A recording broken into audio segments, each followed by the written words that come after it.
130 morts, plus de 300 blessés.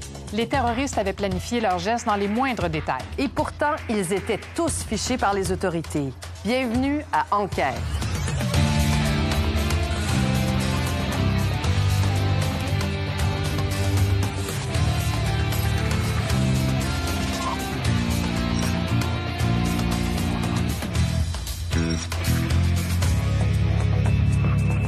Bonsoir, mesdames et messieurs. Ça fait déjà 3 mois. 3 mois depuis cette soirée de novembre où j'imagine que, comme nous, vous avez passé la soirée rivés à l'écran, complètement horrifiés par ce qui se passait à Paris.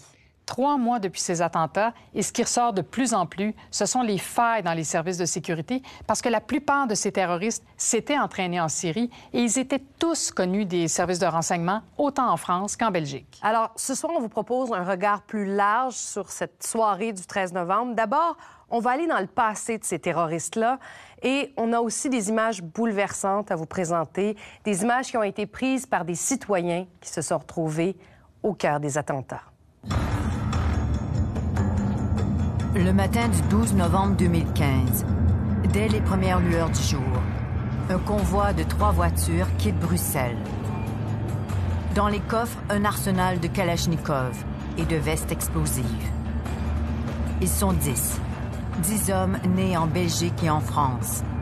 La plupart ont fait le djihad en Syrie. Aujourd'hui, le commando fait route vers Paris.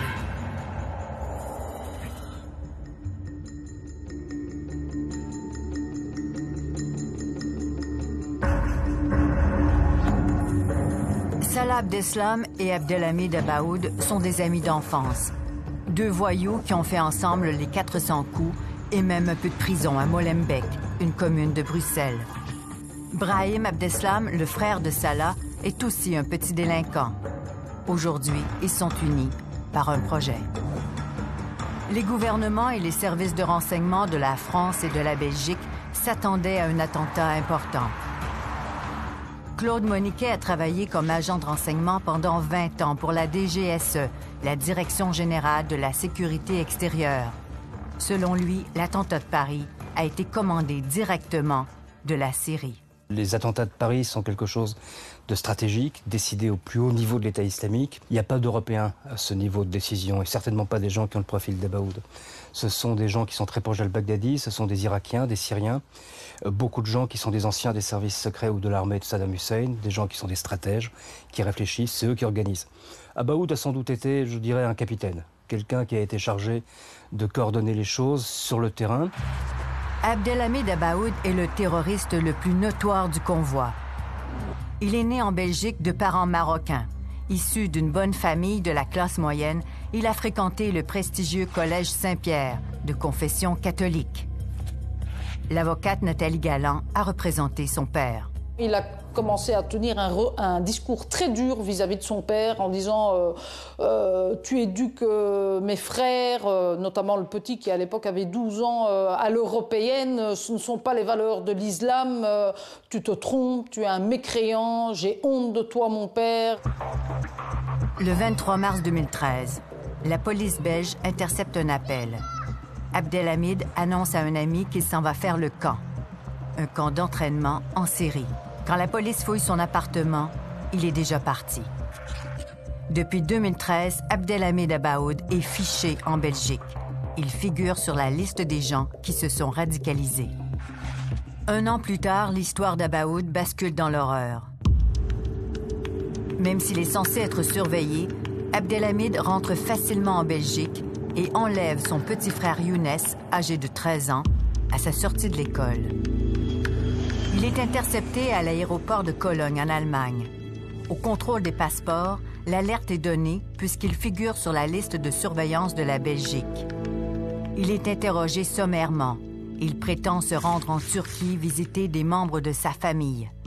On les laisse passer, son frère et lui. Le père, après avoir constaté la disparition de son petit de 13 ans, reçoit 24 heures plus tard un appel de son fils Abdelhamid lui disant clairement que voilà, puisqu'il n'est pas capable d'éduquer correctement son fils, le petit dernier, eh bien, qu'Abdelhamid va s'occuper lui-même de l'éducation de son frère et qu'il va lui apprendre les vraies valeurs, les valeurs de l'islam, et qu'il ne faut pas chercher Younes. Younes, il est avec lui, il est en Turquie et il s'apprête à rentrer en Syrie.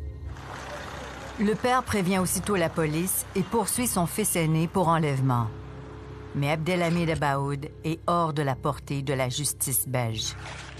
Aujourd'hui, on ne sait toujours pas où se trouve Younes. En Syrie, son grand frère est une star. Il enregistre des vidéos à glacer le sang, dans lesquelles il se vante de ses exploits. Il conduit un 4x4 traînant des cadavres de soldats syriens. Le 15 janvier 2015, la police démantèle une cellule djihadiste à Verviers, en Belgique, qui s'apprêtait à commettre une série d'attentats. 2 suspects sont tués et 1 blessé. Selon les enquêteurs, le cerveau de l'attentat déjoué est nul autre qu'Abdelhamid Abaoud. Selon les relevés de son téléphone cellulaire, il l'aurait orchestré à partir d'Athènes, en Grèce. Quand la police grecque arrive, Abaoud est bien loin. On le retrouve quelques semaines plus tard dans les pages du magazine du groupe armé État islamique. Une photo de lui et des 2 hommes tués à Verviers. Dans l'article, il se vante de pouvoir entrer et sortir de l'Europe au nez des autorités. Et c'est d'autant plus facile qu'il n'y a plus de frontières à l'intérieur de l'Europe. Et une fois que vous êtes dans l'espace Schengen, c'est fini. Vous pouvez aller du nord de la Scandinavie au sud du Portugal sans jamais être arrêté par la police si vous respectez les interdictions de vitesse et jamais de contrôle. Donc personne ne va vous voir. Alors, le jeu de ces gars-là, c'est d'être un peu très low profile, comme on dit. C'est d'être en dessous du radar, effectivement. C'est d'être certainement de ne pas attirer l'attention, ne pas rouler trop vite sur la route, être présenté bien, ne pas être... Il est clair que si il se promenait comme on les voit en Syrie, avec des barbes jusqu'à la ceinture, des turbans et habillés en guerrieros, il serait plus facile à arrêter. Mais c'est pas comme ça qu'ils se promènent. Dans le convoi vers Paris, Abdelhamid Abaoud a avec lui ses 2 amis d'enfance, Salah et Brahim Abdeslam. Brahim Abdeslam a été arrêté en Belgique quelques mois avant l'attentat de Paris. Ton argent? Oui, c'est mon argent, j'ai rien pris, monsieur. Il a été surpris en train de commettre un vol alors qu'une équipe de télé belge suivait les policiers. Son avocat, Olivier Martins, est stupéfait d'apprendre que ce petit délinquant soit devenu un terroriste capable du pire. C'était quelqu'un de plutôt joyeux, c'était quelqu'un qui évoluait, je dirais, comme un jeune évolue parfois avec des difficultés, parfois en consommant de l'alcool, parfois en consommant du cannabis. Et donc c'était quelqu'un qui n'était pas marqué par la religion. Les 2 frères Abdeslam possédaient ce café à Molenbeek. Les Béguines étaient connus pour son trafic de drogue. Brahim s'est marié en 2006, un mariage qui n'a pas duré. Son épouse se plaignait qu'il était paresseux et qu'il passait ses journées à consommer de la drogue. Quant à Salah Abdeslam, il présente un profil déroutant. Des proches le décrivent comme un musulman peu pratiquant qui aime l'alcool, la drogue et les filles. On a appris qu'apparemment, leur recherche Internet se faisait dans des cybercafés, manifestement pour ne pas attirer l'attention de la famille. Pas d'armes, pas d'explosifs dans la famille, pas de changement vestimentaire, pas de... Rien, rien du tout, même pas de changement au niveau du discours. Rien. Pas l'ombre d'une critique du régime occidental, pas l'ombre d'une critique sur la manière d'éduquer. Aucun signe de radicalisation chez les 2 frères Abdeslam. Pourtant... Évidemment, le réflexe, ce serait de surveiller chaque personne qui pose une menace à la sécurité nationale. Oui, mais c'est peine perdue parce que seulement pour l'Irak, la Syrie, selon les estimations de la CIA, il y a entre 20 et 30 000 combattants du groupe armé État islamique. Alors imaginez, et ça, c'est sans compter sur tous les sympathisants à travers le monde. On poursuit notre enquête après cette pause.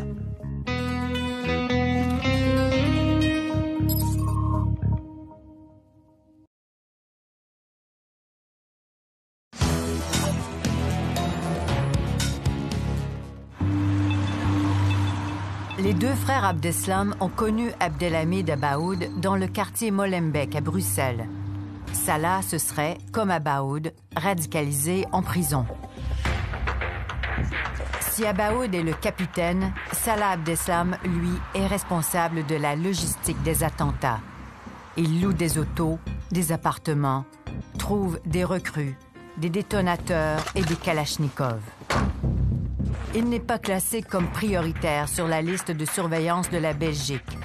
Donc, son nom n'a pas été transmis à d'autres pays européens. Il a pu voyager aisément pour préparer l'attentat de Paris. Nous savons maintenant qu'en août dernier, il a pris un bateau de Bari en Italie pour Patras en Grèce, possiblement pour rencontrer Abdelhamid Abaoud. En septembre, il était à Budapest, en Hongrie. Il aurait été chercher 2 recrues qui se cachaient parmi les migrants syriens. Quelques jours plus tard, au volant d'une Mercedes, il est contrôlé par la police en Autriche. Il est accompagné de 2 hommes qui sont aujourd'hui soupçonnés d'être les véritables chefs européens de l'attentat. La menace à laquelle les services de renseignement et de police doivent faire face aujourd'hui est une menace qu'on n'a jamais connue, d'une ampleur qu'on n'a jamais connue en Europe. À l'époque d'Al-Qaïda, l'ensemble des sympathisants d'Al-Qaïda en Europe, c'était peut-être 500 personnes. Aujourd'hui, les sympathisants de l'État islamique, on parle de 8 à 10 000 personnes. Il y a une mission impossible pour les services de renseignement. Une vraie surveillance, comme on voit à la télévision, au cinéma, ce que la société attend. Quand on leur dit on connaît un terroriste, ils attendent qu'il soit surveillé. C'est 30 personnes, c'est 40 personnes pour une surveillance. Si vous faites la multiplication, on dépasse de très loin tous les effectifs cumulés de tous les services. Sami Amimour prend place dans l'Apollo qui fonce sur Paris. L'histoire de ce Français révèle une autre faille du système de surveillance européen. Sami Amimour a grandi à Drancy, une banlieue de Paris. Il avait réussi son bac avec de bonnes notes. Après ses études, il a travaillé comme chauffeur d'autobus sur la ligne 148. En octobre 2012, il quitte son emploi. Il est arrêté alors qu'il tente de se rendre au Yémen faire le djihad. En audition devant un juge, il admet une certaine admiration pour Oussama Ben Laden.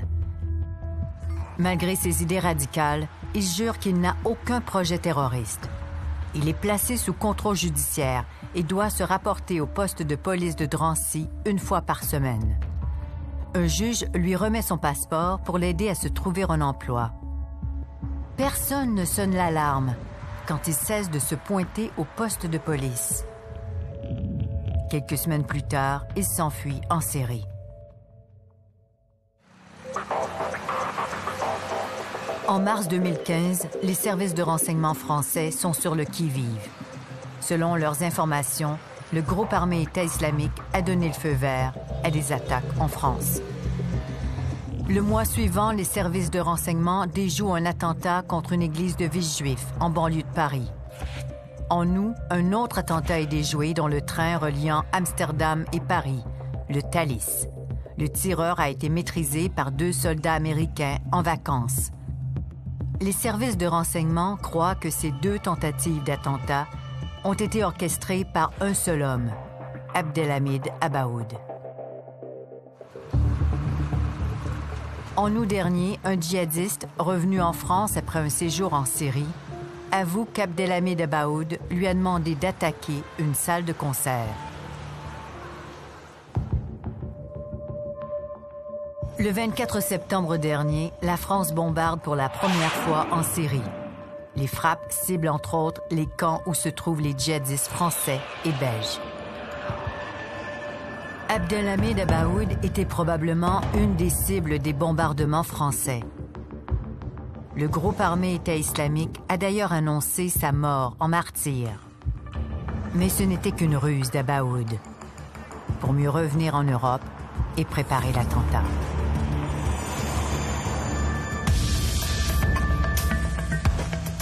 Salah Abdeslam arrive au volant d'une Renault Clio. Il a loué 2 chambres à l'appart Cité, en banlieue sud de Paris. La moitié des terroristes s'installent ici et préparent leurs vestes explosives. Les autres ont loué cette maison à Bobigny, au nord de Paris. Ce soir-là, Ils reverront les détails de leur plan. Dans les jours qui ont suivi les attentats, on a appris les détails de ce qui s'est passé le 13 novembre. Après la pause, on revient sur cette soirée tragique de minute en minute pour bien comprendre la séquence des événements. Et le vendredi soir, je sais pas pourquoi, je sais pas comment, c'est la première fois en 8 mois que je me suis retrouvée à l'intérieur parce qu'on était trop nombreux. «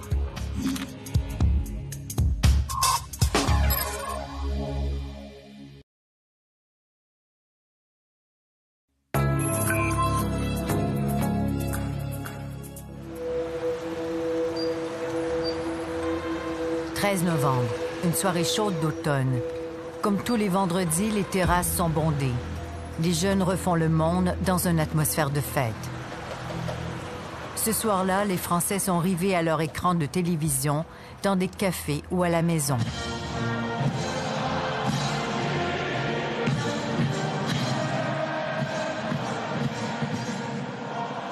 La France rencontre l'Allemagne dans un match amical de foot.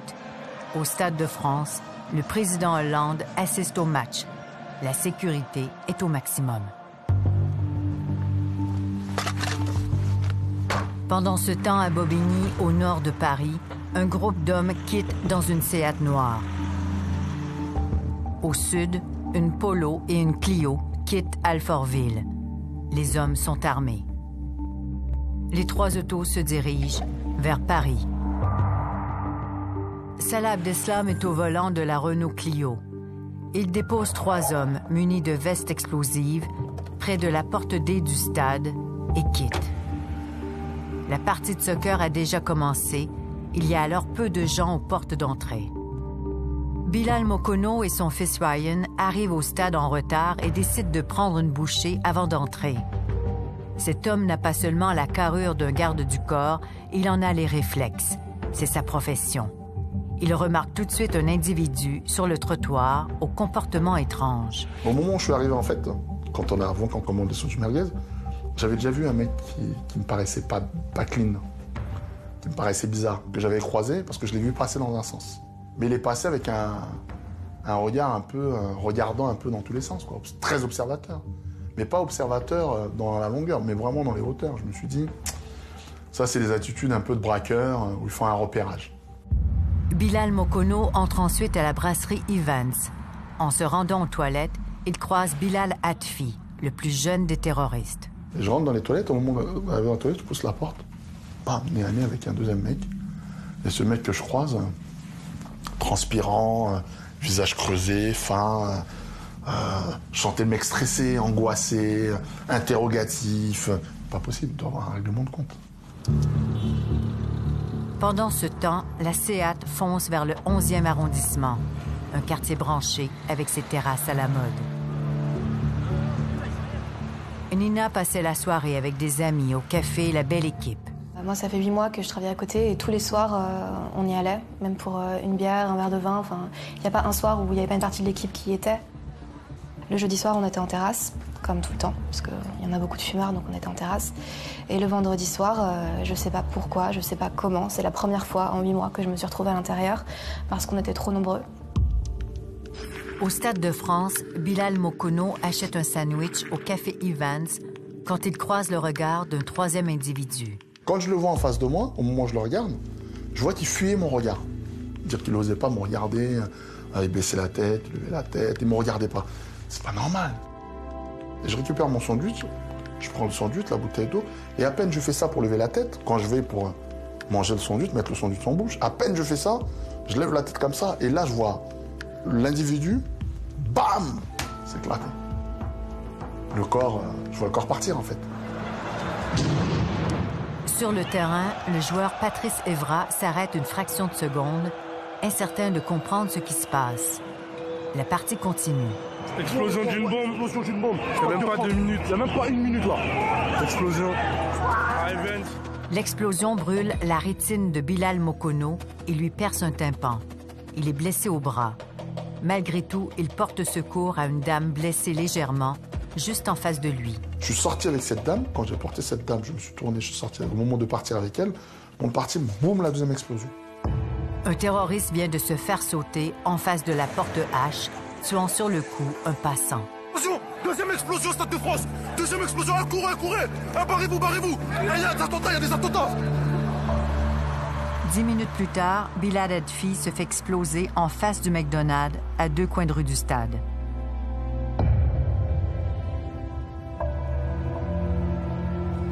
Les 3 kamikazes ne font qu'une seule victime.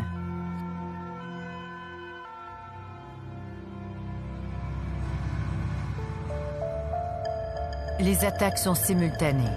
Quand les kamikazes explosent au stade, le 2e commando approche des terrasses du 11e et 12e arrondissement. Abdelhamid Abaoud est au volant de la SEAT. Le terroriste le plus recherché d'Europe est de retour en France. Avec lui, Brahim Abdeslam et Shakib Akrou. Ils s'arrêtent au coin des rues Alibert et Bichat, descendent et mitraillent les terrasses du Petit Cambodge et du Carillon. 15 morts et des dizaines de blessés.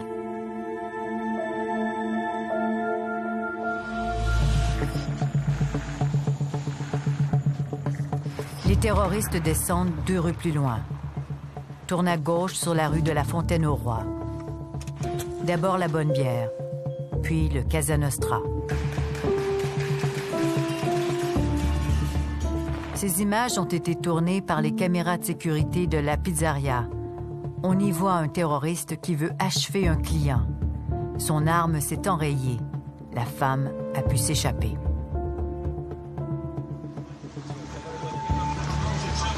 Oh là là! Un truc de dingue. Il y a des morts. Mais carrément, regarde tout ça, le carnage.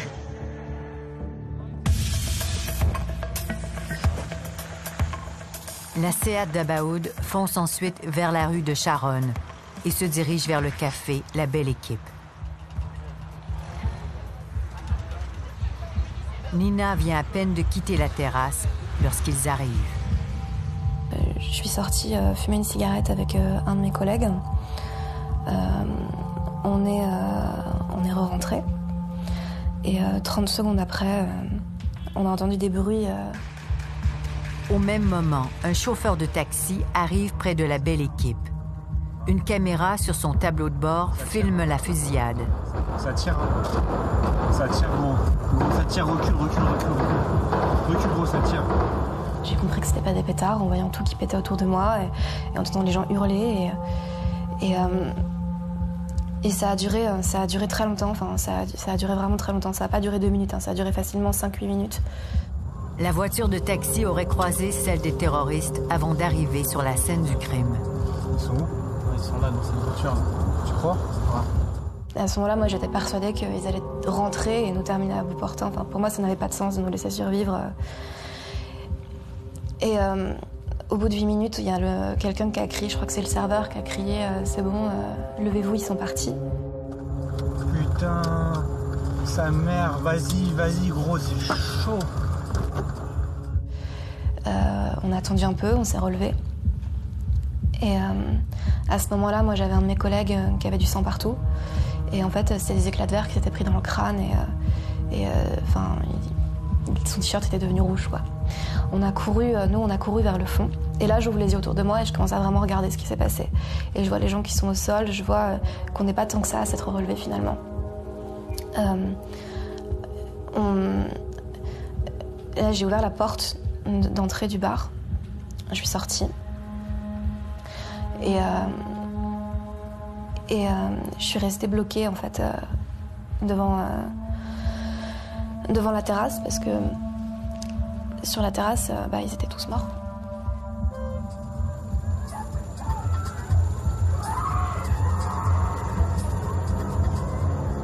Le chauffeur de taxi filme l'horreur sur la terrasse de La Belle Équipe. Et ce qui m'a profondément marqué, c'est que à l'endroit où je me tenais 30 secondes auparavant, il y avait une fille qui était étendue. Je sais pas si elle a survécu, mais il y avait son portable qui sonnait. Et elle se relevait pas. Et moi, je suis restée bloquée à regarder comme ça. Enfin, j'étais incapable de bouger.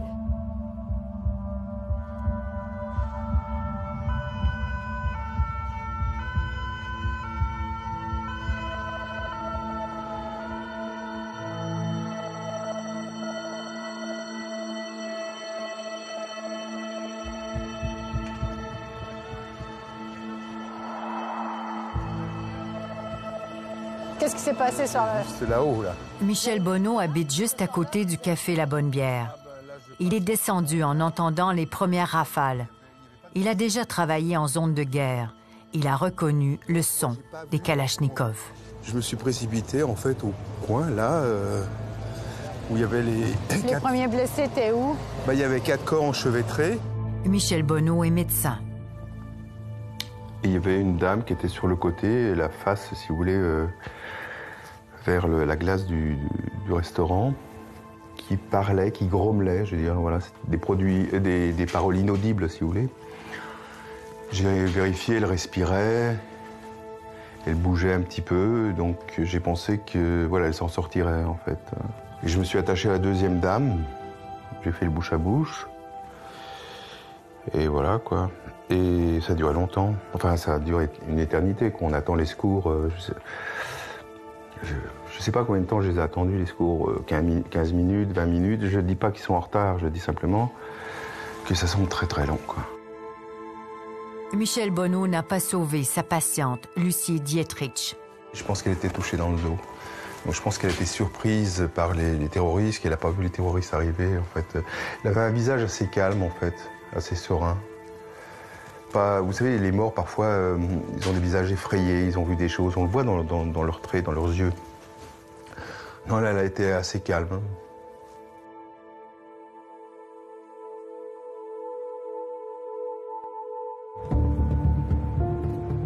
Il est 21h45. Après avoir tué froidement 39 personnes sur des terrasses, Abaoud dépose Brahim Abdeslam dans un dernier café, le comptoir Voltaire. Il actionne le détonateur, mais sa veste explosive fonctionne mal. Il ne tue que lui-même.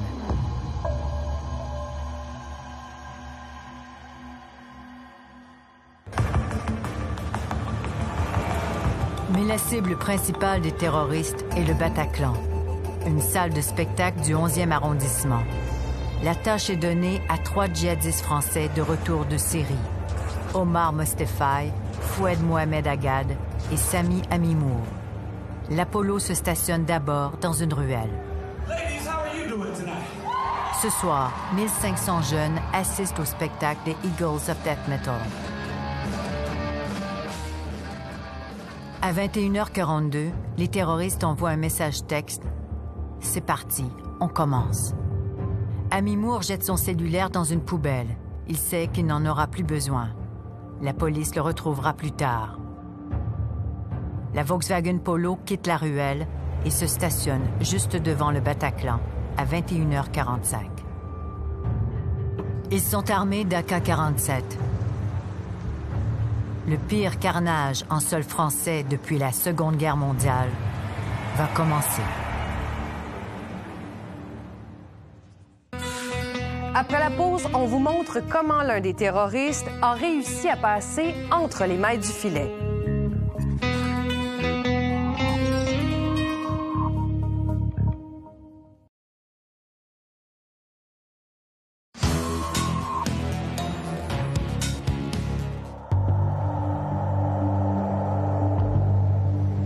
Le groupe État islamique avait menacé d'attaquer une salle de concert en France des mois auparavant. Mais aucune mesure de sécurité spéciale n'a été prise.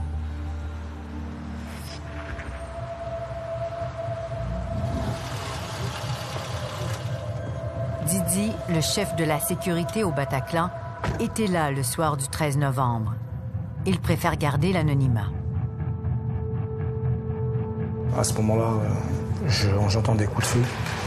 Je vois des coups de feu, des rafales sur la terrasse du Bataclan Café, qui est collé au Bataclan et à l'entrée principale du Bataclan. Donc je vois des personnes touchées. Je comprends tout de suite que ce n'est pas un braquage, que c'est une attaque d'assassins, de terroristes. Ils arrivaient vers nous. Les terroristes tuent plusieurs personnes au café à côté de l'entrée.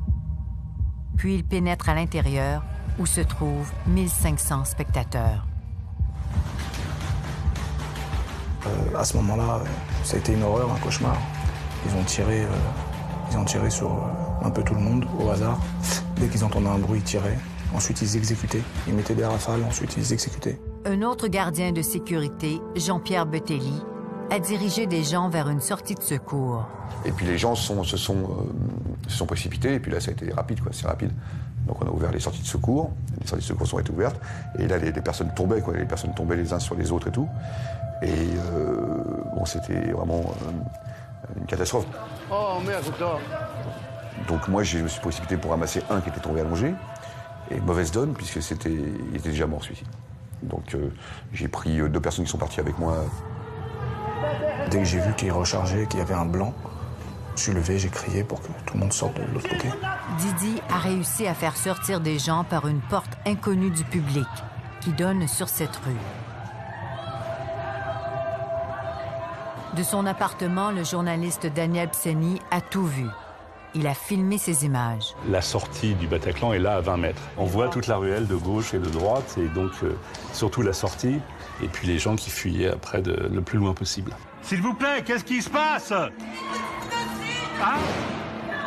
Et là, ce que je voyais, c'était terrible. C'était des gens qui tombaient, des cris, la peur, la violence, les coups de feu, les appels au secours.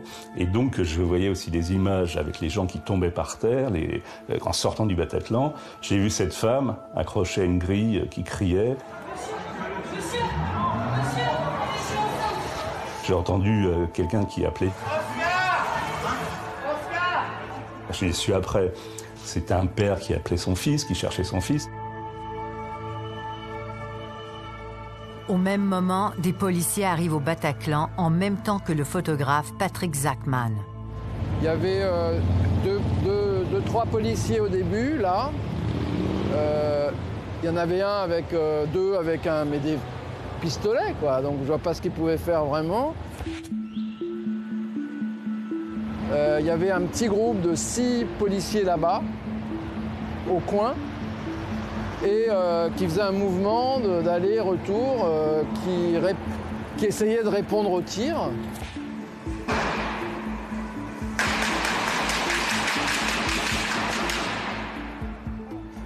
Mais quand il y avait des rafales de Kalachnikov qui arrivaient, on voyait les impacts, on voyait les étincelles là, ils reculaient. Il y en a un même qu'on voit, il va jusque-là.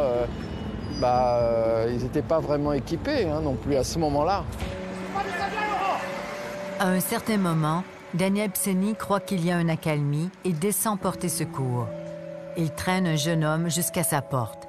C'est là qu'il reçoit une balle dans le bras. Et j'ai appuyé sur l'interphone pour appeler le voisin qui est au 4e, lui dire que voilà, j'étais blessé, qu'il fallait m'aider. Donc il est descendu tout de suite. Et donc là, il m'a aidé. Daniel Pseny s'est caché chez un voisin avec Matthew, un Américain. La fusillade est à quelques mètres. Aucun secours ne peut venir. Commence l'angoisse, la peur de mourir. L'idée, c'était, malheureusement, si ça dure trop longtemps, on n'y arrivera pas parce qu'on va se vider de notre sang petit à petit. Les garrots n'étaient pas suffisants. Bon, on ne sait pas faire tout ça. Donc, c'est très angoissant. Un homme qui souhaite garder l'anonymat a porté secours à une femme enceinte. On ne peut pas regarder quelqu'un mourir sous ses yeux, il y en avait déjà eu trop. Donc je suis retourné dans le couloir qui donnait vers la salle et puis j'ai tendu ma main.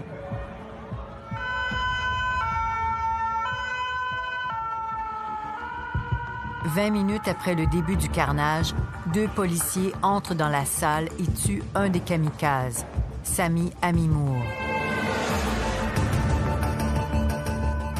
Repérage, sécurisation, sauvetage, négociation avec les terroristes. Ce n'est que 2 heures plus tard, à minuit 18, que l'escouade antiterroriste lance l'assaut final. Un des kamikazes est touché mortellement par 2 tirs. Avant de s'écrouler, il actionne sa veste d'explosifs et tue son complice.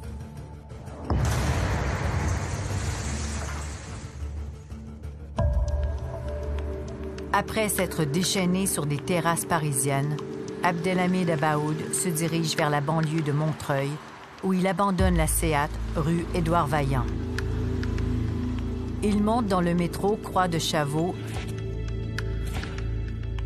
et ressort à la station Nation, près des cafés dans le 10e arrondissement.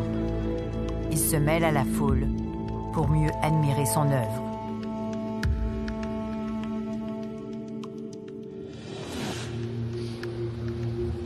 De son côté, Salah Abdeslam se dirige vers la place Albert Kahn, dans le 18e arrondissement, où il abandonne la Renault Clio.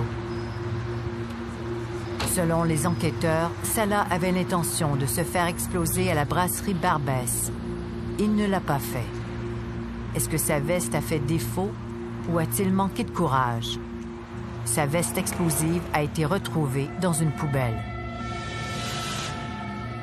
La police découvre rapidement que la Volkswagen Polo des terroristes, laissée devant le Bataclan, a été louée en Belgique par Salah Abdeslam. Malgré tout, Salah leur glisse entre les doigts. Le soir du 13 novembre, 2 de ses amis belges viennent le chercher à Paris et le ramènent en Belgique. Sur le trajet, la voiture est contrôlée à 3 reprises. Il n'est pas sur la liste française des terroristes. Les policiers n'ont aucune information à son sujet. Pas encore.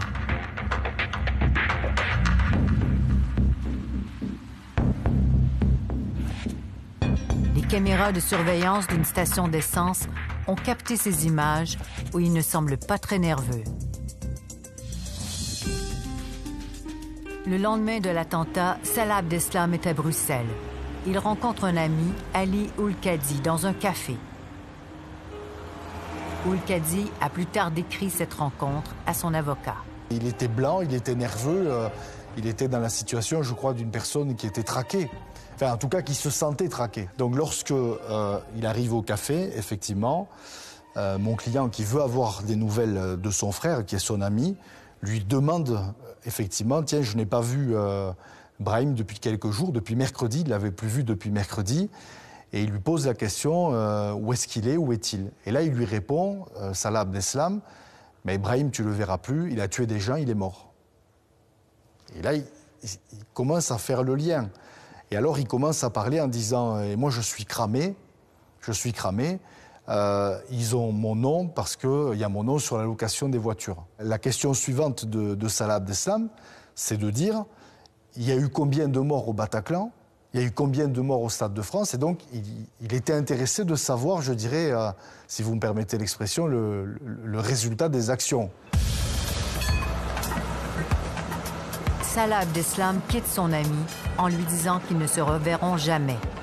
Oulkadi est aujourd'hui incarcéré, soupçonné d'être un complice. Quant à Salah Abdeslam, il est toujours en fuite.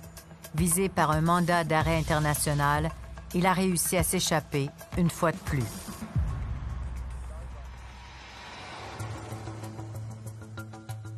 Avant les attentats, les services de renseignement français ne savaient pas qu'Abaoud était revenu en Europe.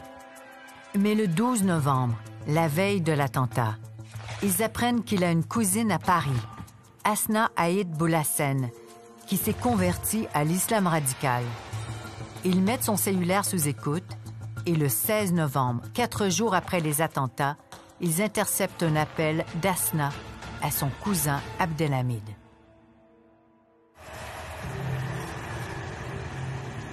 Asna rejoint son cousin et un complice cachés depuis 4 jours dans un buisson à Aubervilliers. Les policiers ont l'ordre de les suivre et de ne pas les arrêter. La filature les conduit à un appartement rue de Corbillon, à Saint-Denis. 18 novembre, 4h20 du matin. L'escouade antiterroriste donne l'assaut. Le terroriste Shakib Akrou se fait exploser. Asna meurt sur le coup. Dans les décombres, la police trouve le corps de celui qu'elle recherche depuis longtemps, Abdelhamid Abaoud. L'Europe pousse un soupir de soulagement en apprenant sa mort. Mais la relève se prépare. Il y a quelques jours, il y a eu des publications de l'État islamique disant que Younes voulait venger la mort de son frère Abdelhamid. Mais s'agissant d'un outil de propagande, quelle est la part de vérité Est-ce qu'on peut faire confiance à Daesh quant à la véracité de leur... L'idée étant évidemment, une fois de plus, de frapper l'opinion publique en disant le petit de 13 ans s'est transformé en terroriste prêt à venger la mort de son frère.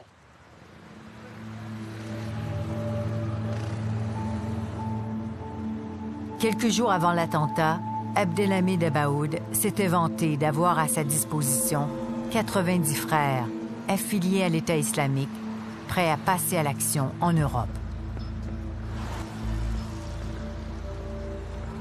Les Français tentent de reprendre une vie normale, mais la peur s'est installée. Mais à Paris, il y a eu donc des milliers de gens traumatisés, de gens qui n'ont pas été blessés, des survivants, des rescapés de ces endroits-là, des gens à peine blessés, mais qui ont eu la terreur de leur vie. Les images et le son surtout. Les images et le son. Moi, j'ai toujours pas trouvé le moyen de presser le bouton off pour que le son s'arrête dans ma tête. On n'est pas serein. Après, qu'est-ce que vous voulez? Il y a un moment, je pense que c'est marche ou crève, donc moi j'ai envie de continuer à marcher. Et là, tout de suite, c'est compliqué, donc pour l'instant, je vais rester assise. Mais il y a un moment, il va falloir se relever et leur montrer qu'ils n'ont pas gagné, parce qu'on ne les laissera pas gagner. Le problème, c'est que quand vous avez un drame comme celui qu'on a vécu le 13 novembre, et quand vous avez 130 personnes qui restent au sol après des attentats aussi terribles, des gens dont la vie est terminée avant d'avoir commencé presque, personne ne peut dire que le système a bien fonctionné. Il est évident que le système n'a pas fonctionné. Mais le système de surveillance fonctionnera-t-il la prochaine fois? Le gouvernement français s'était fait rassurant après l'attentat de Charlie Hebdo. Et il y a eu le 13 novembre. La France a répondu rapidement aux attentats en bombardant massivement Raqqa, le centre nerveux de l'État islamique en Syrie. Mais quelles mesures seront prises en sol européen pour prévenir un autre acte de barbarie?